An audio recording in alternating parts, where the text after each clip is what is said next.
Bonjour et bonsoir. Aujourd'hui, nous allons parler de l'enlèvement.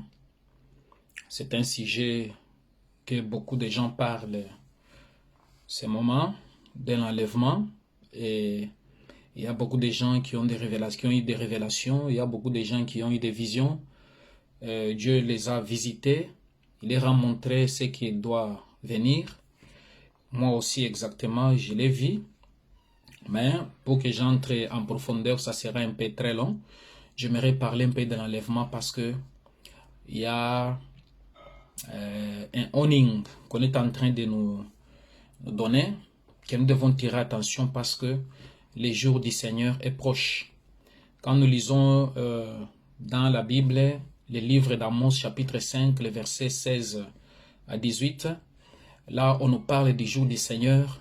On dit que ces jours-là, ça sera très difficile. Premièrement, l'enlèvement, comment l'enlèvement aura lieu? La Bible déclare, quand Jésus apparaîtra dans les airs, les morts en Christ ressusciteront et nous, les vivants, nous changerons en un clin d'œil. Nous allons prendre des corps incorruptibles et nous allons joindre Jésus dans les airs. Immédiatement, les jours-là, on parle de ces jours-là. Quelques secondes après, vous allez voir que l'Antéchrist va entrer en action. La Bible déclare que ces jours-là, quand nous lisons Amos, on nous parle qu'il y aura des gens dans les rues en train de courir, en train de pleurer, les gens dans les champs. C'est temps-là quand le prophète Amos est en train de parler, il parlait les gens qui sont dans les champs, dans les campagnes. C'était la révélation selon ces temps-là. Mais pour ces temps ici, nous parlons des industries, des compagnies, des endroits où les gens travaillent, dans les hôpitaux, partout, beaucoup de places. Il y aura des lamentations, il y aura des pleurs. Parce que quand Jésus apparaîtra ces jours-là, il ne va pas apparaître en silence. Il y aura des trompettes qui vont sonner. Et sa présence seulement, le soleil va disparaître. La ligne deviendra rouge, le soleil deviendra noir. La Bible déclare qu'il y aura des ténèbres ces jours-là. Et les gens vont pleurer, ils vont fuir, les gens vont courir. Et ils vont courir comme si les gens sont en train de fuir devant un lion. Et tu cours, le lion est derrière toi. Et quand tu pars devant là, tu trouves qu'il y a un ours qui t'attend. Ça sera une désolation terrible. Il y aura des pleurs et des grincements dedans. Et ces jours-là, c'est lui, vous qui n'êtes pas encore reçu Christ comme votre Seigneur et Sauveur personnel, c'est ça le temps de les recevoir. Parce que n'attends pas, ne désire même pas ces jours-là de venir. Parce que si ces jours-là venaient te trouver dans l'état où tu es, mon bien-aimé, tu vas pleurer. Ne souhaite même pas que cette journée-là arrive. Parce que pour nous qui avons Christ, qui avons les sauveurs à nous, pour nous ça sera facile parce que nous allons aller immédiatement. Mais toi qui ne veux pas se repentir, toi qui ne veux pas changer, toi qui ne veux pas laisser tes mauvaises voies, je te dis que ça sera des grincements, des pleurs et des grincements des dents. La Bible déclare que les rochers se fonderont. Les jours-là, les rochers vont se fondre. Et les gens vont fuir, toutes les classes, les grands, les riches, les militaires, les dignités, les politiciens, tous ces gens-là, selon les classes, tout le monde vont fuir dans les rochers, dans les ravins pour se cacher. Et ils vont dire aux montagnes, cache-nous. Et les montagnes diront que je n'ai pas le temps de vous cacher parce que moi-même je suis en train d'être fondu. Et ces jours-là, il y aura des gens qui vont pleurer, il y aura des inondations, il y aura des tremblements de la terre. Le tremblement de la terre sera global dans le monde entier. La Bible déclare que les îles vont bouger. Tous les versets, je vais vous donner parce qu'on n'a pas le temps de lire. Et il y aura des choses. Et c'est une seconde après que l'église est déjà partie, immédiatement il y aura une catastrophe naturelle. Ce n'est pas un jour comme tous les autres jours. Ce n'est pas un jour comme les jours là où tu as déjà vécu un tremblement de la terre qui s'est fait peut-être pendant 2 minutes, 3 minutes. Non, non, ça sera terrible. Il y aura des pleurs, il y aura des désolations, il y aura des cris, c'est-à-dire qu'il y aura des phénomènes qui vont se produire. La Bible déclare que les étoiles vont tomber. l'éclipse, on va bouleverser l'ordre. Le soleil va devenir noir. Il y aura des étoiles qui vont tomber. Imaginez-vous une étoile qui tombe, par exemple, sur une ville. Regarde comment la grandeur d'une étoile. Toutes ces choses, ça sera terrible. Les gens vont pleurer. Les gens vont courir dans les rues, en train de chercher la mort pour qu'il meure. La mort ne sera pas là. Je vous dis immédiatement, il y aura la marque de la bête qui sera là. Je vous dis, ces jours-là, ça sera terrible. Les gens maintenant, ils vont dire, oh, c'est là où les faux chrétiens, les gens qui étaient en train de prétendre, les malins qui ne voulaient pas se convertir, les chrétiens sous-marins, c'est à ces temps-là qu'ils vont dire que, oh, c'est devenu maintenant très difficile. Maintenant, là, quand on va commencer, les temps-là, parce qu'il y aura 7 ans, les temps-là, de 7 ans-là, on va commencer à forcer la marque de la bête. Pour manger, il faut que tu aies la marque de la bête. Pour acheter, il faut que tu aies la marque de la bête. Pour aller dans les hôpitaux, il faut que tu aies la marque de la bête. Ta carte vitale là, your medical aid, ta carte vitale, tes cartes bancaires ne fonctionneront pas. Même si tu as l'argent, les gens jetteront l'argent dans les rues. Ils n'auront pas accès à leur argent. Il fallait que tu aies la marque de la bête pour que tu puisses acheter et vendre. Tu dis que tu aimes Jésus, tu es en train de prêcher, on te trouve, on te coupe la main. La main est en train de pourrir. Est-ce que toi, ça sera facile? Écoute, quand la grâce de Dieu est encore là, c'est ça le moment de changer, de laisser les mauvaises voies, de te repentir. Toi, un faux chrétien, toi, un faux pasteur, toi, un faux prophète, toi, un faux, une personne qui ne veut pas se convertir, toi qui es en train d'ingérer les gens qui prient Dieu. C'est ça le moment de changer parce que les jours-là ne désirent pas ces jours-là. Parce que ces jours-là, ça sera terrible pour toi, ça sera bizarre. Le monde entier va pleurer. Quand on parle qu'il y aura des îles, c'est-à-dire qu'il y a des terres, des parties de terres qui vont se déchirer pour entrer dans la mer. Il y aura des gens qui vont mourir ces jours-là terriblement. Parce que l'arrivée de Christ, le roi des rois, quand il apparaîtra dans les airs, écoute, les jours qu'il était mort, les jours qu'il était mort, le soleil s'est caché, n'a pas voulu voir la nudité du roi des rois et des seigneurs des seigneurs. La même façon, quand il va rentrer, le soleil va se cacher, la lune va se cacher parce qu'il ne peut pas faire,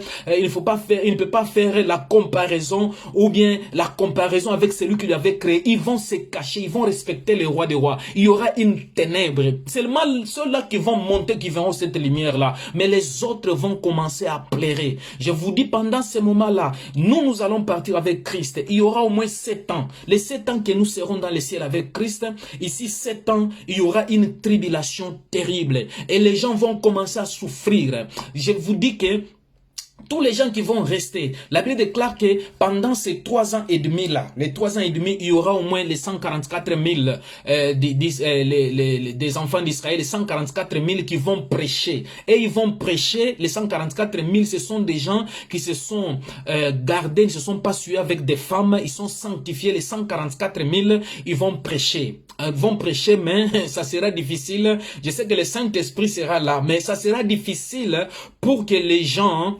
croient, parce que ça sera très difficile. La Bible déclare que tu vas chercher la parole, tu ne la verras pas. Tu vas chercher les évangiles, tu ne les verras pas. Ça sera très difficile. Et ce temps-là, les faux chrétiens vont commencer à refuser maintenant de prendre la marque de la bête, parce que tout le monde saura que tout ce qu'on nous disait qu'il y aura la fin du monde, c'est ça la vérité.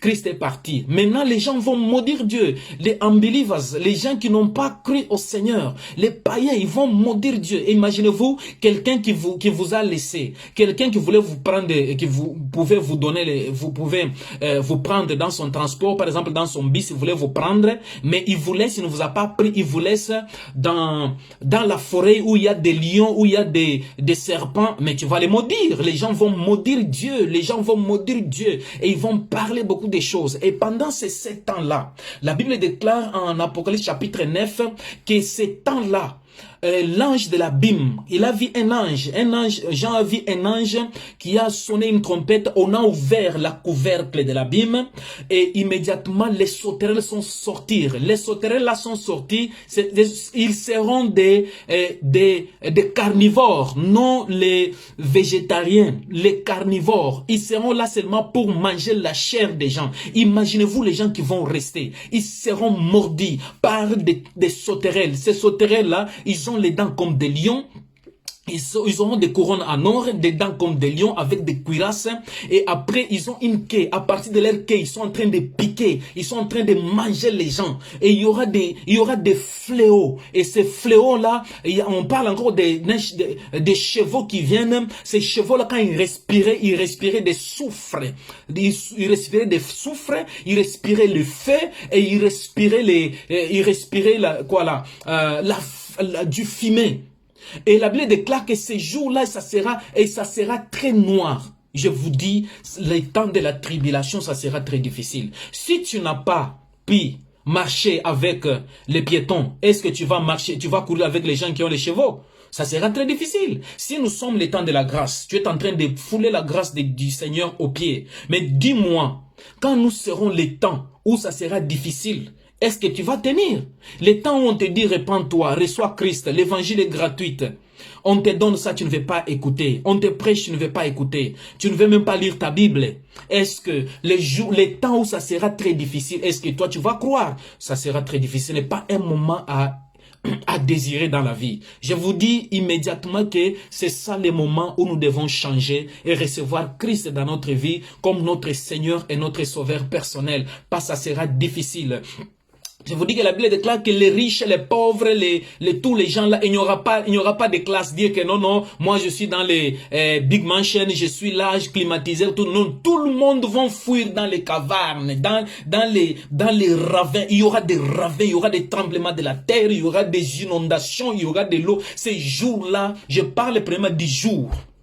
Les jours-là, ce sera une journée terrible. Ces 24 heures-là sera terrible. Je vous dis que ça ne sera pas facile. Les gens vont pleurer. Ils seront dans les rues en train de pleurer. Imaginez-vous le pilote qui est en train de piloter un avion et il est immédiatement enlevé. Et imaginez-vous ce qui va arriver. Imaginez-vous celui qui est en train de conduire les métros, qui est en train de conduire les trains, celui qui conduit les bateaux, celui qui est dans l'avion, celui qui est... Les gens qui font... Il y aura des incendies. Ces jours-là, c'est un jour-là qu'il ne faut pas imaginer. C'est un jour terrible, un jour de ténèbres, un jour de fureur, un jour de tremblement, un jour de colère. Et quand il va descendre dans sa colère, ça sera terrible. Laisse-moi vous dire qu'aujourd'hui, tous les gens que vous voyez, que ce soit les politiciens, que ce soit les gens qui font de mauvaises choses, qui mentent dans les gouvernements, qui détournent, et qui font souffrir les gens, tous ces gens-là, et les chrétiens pleurent, la population pleure, les gens pleurent. Laisse-moi vous dire que Dieu est en train de leur donner le temps pour qu'ils se convertissent. C'est parce que l'église est encore ici. Mais quand l'église sera enlevée, ces gens-là seront dans la tribulation. Et immédiatement, c'est la tribulation qui commence. Quand vous lisez en Apocalypse chapitre 6, le verset, je pense, 12 à 13, avec 12, vous montez jusqu'à... vous allez voir que la Bible déclare que on a vu une personne qui était montée sur un cheval, on lui avait donné une couronne. Non, celui-là c'est un antichrist, ce n'est pas Jésus. Personne ne peut donner la couronne à Jésus. Jésus il est déjà couronné, il est le roi des rois. Celui-là c'est un antichrist.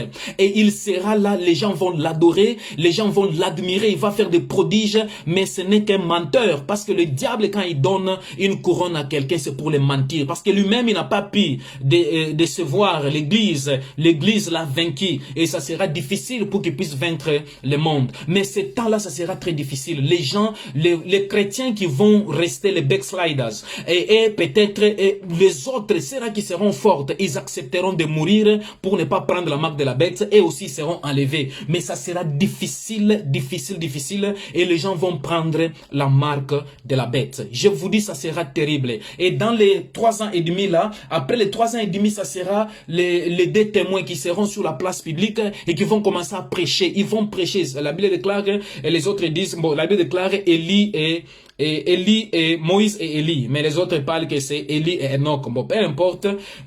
Ces gens-là, ils seront très puissants. Les deux gens-là seront très puissantes. Après, ils vont commencer, quand ils parlent, le fait qui sort dans leur bouche va consumer leurs ennemis.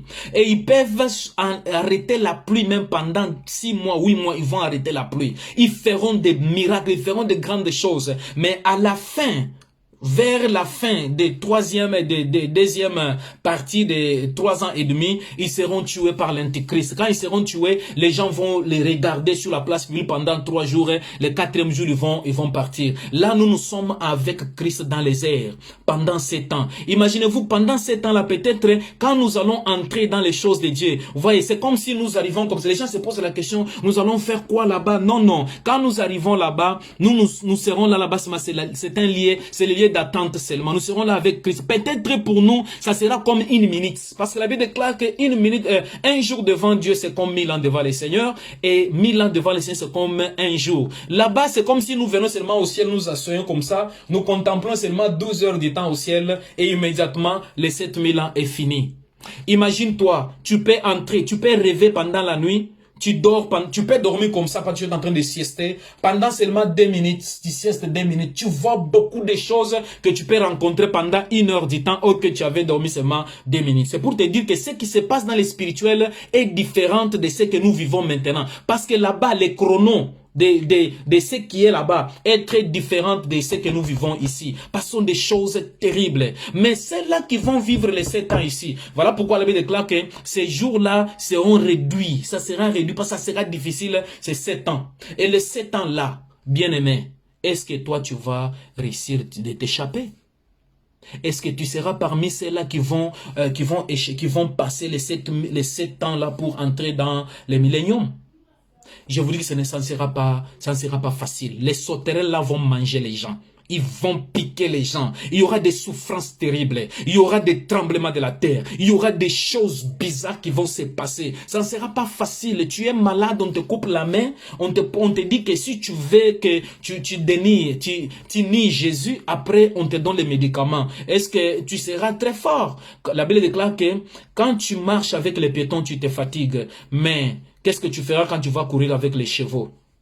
Écoute, c'est ça le temps où tu as la grâce, où il faut recevoir Christ comme ton Seigneur et ton Sauveur. Quand nous lisons 2 Thessaloniciens chapitre 2, le verset 2 à 2 Thessaloniciens 2 à 4, 2 Thessaloniciens chapitre 2 à 7, la Bible déclare que le mystère de l'impie s'est déjà révélé, il est déjà là, mais il ne peut pas faire maintenant quelque chose parce que celui qui le retient est encore là. C'est l'Antichrist est déjà là.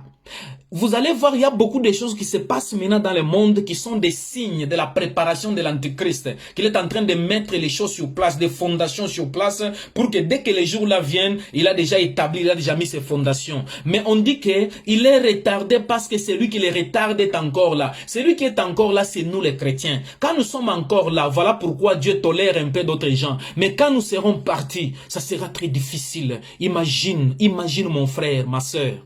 C'est ça le temps de changer. C'est ça le temps de laisser de jouer des politiques des églises. C'est ça le temps de laisser de jouer des sous-marins chrétiens. C'est ça le temps de changer, de se transformer, de rentrer. Si toi tu avais déjà abandonné les choses de Dieu, tu étais dans les aventures, rentre maintenant avant qu'il soit trop tard. Joël a dit que dans les derniers temps, je répandrai de mon esprit sur toute chair. Vos fils et vos filles prophétiseront et verront des songes. Mais quand ils partent là-bas, on va dire avant que le soleil devienne noir, avant que la ligne devienne rouge, avant que les jours là viennent. Joël a parlé de des dispensations. Il a parlé de l'église, après il a parlé du jugement. Écoute, le temps du jugement là, ça sera terrible. C'est terrible. Quand vous lisez le 6e sceau, c'est le 6e sceau, c'est le temps là, c'est ça même le temps de la venue de Jésus. Quand vous lisez ça très bien en Apocalypse, chapitre 6, quand vous lisez ces choses là, vous allez comprendre. Et quand vous lisez encore Apocalypse, chapitre 7, Apocalypse, chapitre 7. La Bible déclare en Luc chapitre 17, le verset 33, la Bible déclare l'autre, il y aura des gens. Luc chapitre 7, 17, le verset 34, la Bible déclare que des gens seront dans les champs, l'autre sera parti, l'autre va rester. 2 personnes seront sur le même lit, l'homme et la femme est partie, ou bien l'homme est parti, la femme reste. Imagine-toi, tu as un bébé, on dit que malheur à ceux-là qui allaitent, tu as un bébé, le bébé est parti et toi tu es resté. Imagine-toi, il y aura des douleurs, c'est comme les douleurs de l'enfantement. Je te dis bien aimé, c'est ça le temps que nous te donnons pour te repentir.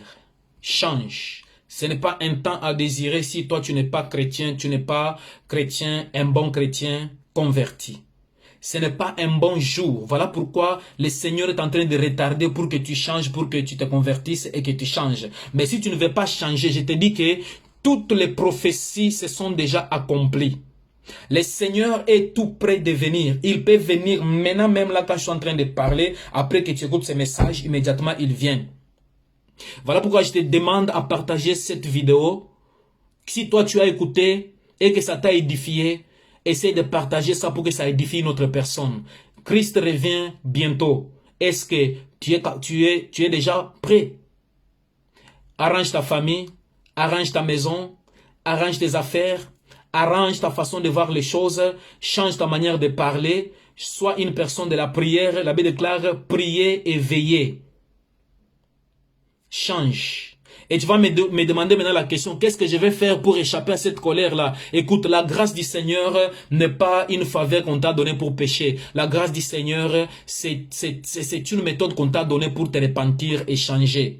Et tu vas me dire comment je vais changer. Écoute, quand tu lis 1 Jean 9, 1 Jean 9, 1 Jean 8 à 9, la Bible déclare que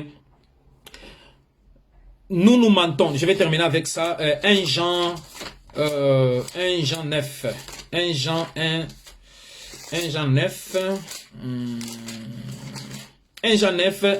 Jean 8 à 9, avait déclaré, si nous disons que nous n'avons pas de péché, nous nous séduisons nous-mêmes à la vérité, et la vérité n'est point en nous. Si nous confessons nos péchés, il est fidèle et juste pour nous les pardonner et pour nous purifier de toute iniquité. Écoute, Dieu est amour, Dieu nous aime, il a la compassion, il est notre Père. Quand il se révèle encore en tant que Père, il a la compassion, il a l'amour, il a la tolérance, il a la patience et il nous aime. Il est Dieu. Mais on dit que les jours de l'Éternel, quand on dit les jours de l'Éternel, quand il vient avec cette attribution de l'Éternel, il vient avec de terreur. Il vient avec beaucoup de terreur parce qu'il vient en tant qu'éternel Dieu des armées pour juger les impies, pour juger les idolâtres, pour juger les impudiques, pour juger tous ceux qui ne veulent pas écouter la parole de Dieu, qui ne veulent pas Dieu, pour juger ceux-là qui ont tué des gens. Ne vous en faites pas. Tous ceux-là qui ont tué les hommes de Dieu, qui ont tué les politiciens, tous ces gens-là, ils seront jugés par Dieu. Mais ce que je te dis, je profite pour cette occasion pour te demander dans ta vie, si tu n'as jamais reçu Christ comme ton Seigneur, ton Sauveur personnel, c'est ça le temps de le recevoir dans ta vie pour que ta vie change. Tu vas répéter cette prière après moi, après nous allons terminer. Tu vas prier cette prière après moi si tu veux le recevoir. Seigneur Jésus, merci de m'avoir sauvé. Merci parce que tu es mort à la croix à cause de mes péchés. Aujourd'hui, je viens devant ta face. Je te reçois dans ma vie comme mon Seigneur, mon Sauveur et mon Seigneur personnel. Prends ma vie. Sois le maître de ma vie. Dirige-moi. Sois au centre de ma vie. À partir d'aujourd'hui, je me répands. Pardonne-moi de tous mes péchés. Fais-moi ton enfant. La Bible déclare à tous ceux-là qui l'ont reçu, il leur a donné le pouvoir de devenir enfants de Dieu. Non pas né de la chair et du sang, mais de l'esprit. Tu es né de nouveau et tu demandes encore, tu dis Seigneur, pardonne-moi. Et tu dis diable, je ne suis pas ton enfant, je suis un enfant de Dieu. Et tous les péchés, à partir d'aujourd'hui, toutes les mauvaises choses sont devenues anciennes. Je suis né de nouveau, je suis enfant de Dieu. Que Dieu vous bénisse. Partage cette vidéo. À la prochaine, nous allons parler de la tribulation. Après, je vais parler encore des milléniums. Après les milléniums, je vais parler après millénium. La prochaine fois, je vais parler de la tribulation. Que le Seigneur vous bénisse. Répands-toi.